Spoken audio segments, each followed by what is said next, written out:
welcome to another video of TK Outdoors. Today I'm going to show you what gear you must take on every hunt. I'm going to list this from most essential to nice to haves. First and foremost, pack your brain. Go slow, make smart decisions. If it's too dangerous, just turn around. Nothing's worth dying for. Now I can't work out which of these next two items to put next, so I'm going to bundle them together. You must take your medkit and a PLB. There's no point pinging a PLB if you've bled to death by the time help arrives. Now PLBs are obviously a bit of a game changer, good for any emergency where you can't get out under your own steam. Listen carefully to this next part. Your medkit needs proper hemorrhage control equipment. Foolish if you think you can whip up an improvised tourniquet 3 to 5 minutes while you're one arm down and you're watching blood leave your body like no tomorrow. Therefore I recommend you have at least one tourniquet with you. This one's made by North American Rescue, super light, and it's saved countless lives. Don't buy knockoffs of these, they might not work. Another thing that's handy to have is a compression bandage. These are for your deeper cuts that aren't necessarily an arterial bleed, but they're still pissing out a bit of blood. Finally, you're going to want some gauze to pack that wound with. Now, as well as your serious medical supplies in there, you're going to want to put some niceties, things like Panadol, Band-Aids, lip balm, keep you going, keep you happy. Also want a survival blanket in there that'll help keep the hypothermia away, and you can use it as a shelter. Next up, you need to pack the appropriate clothing. Between 2007 and 2017, there were 57 deaths in the outdoors. 31 of those died from falling, and 18% of that was because their footwear wasn't adequate. So when you go out, make sure you have the correct footwear on that protects your ankles, fits you right, and doesn't fatigue your feet. Of those 57, 6 of them were hypothermia related, so make sure you guys have adequate layers. You want a nice base layer that wicks away the moisture, you want a mid layer to reflect your heat, and then an outer layer to protect you from the elements like wind and rain. Now if it's really cold, you can add an insulation layer, generally a puffer jacket. Now don't forget stuff for your neck, head and hands. Remember to stay away from cotton, use things like synthetics and wool. Next one, navigation. Now we want to make sure we always have at least 2 forms of navigation on us. Now this is a case of do as I say, not as I do. One should be a map and compass, and then take as many digital ones as you want. It always pays to do a good map recce before you step out. Remember to always tell someone what you're doing, where you're going, when you're going to be back.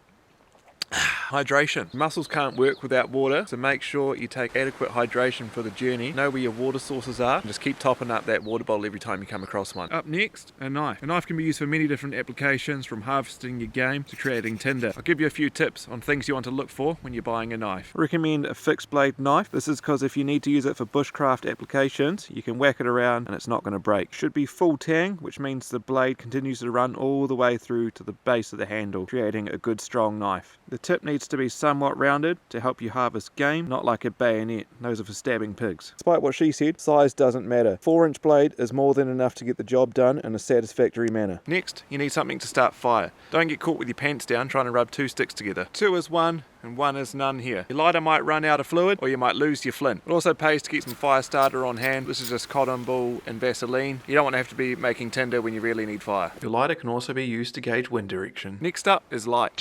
Have you ever been late before? Was your boss nice and forgiving? Well, unfortunately, the bush doesn't forgive and it doesn't take any excuses. So make sure you have a light on you if you're running late and you still want to get back to your car. Again, pays to have a spare on you. Now the last of the essentials, but my favourite, food. Now you can definitely go a whole day without eating, but it pays to have some on you just in case. And it also stops you rushing back to the truck just because you're hungry. Now that's the essentials covered. With all those items, you've got a pretty good chance of making it home as long as you make good, smart decisions. Now it's time for the quick fire round. These are the things that enhance your experience, but are not absolutely necessary to take. Binoculars help you find the animals and identify your target without pointing your rifle at it. Spare ammo. It's either a really good day and you see lots of animals, or it's a really bad day and you've missed heaps.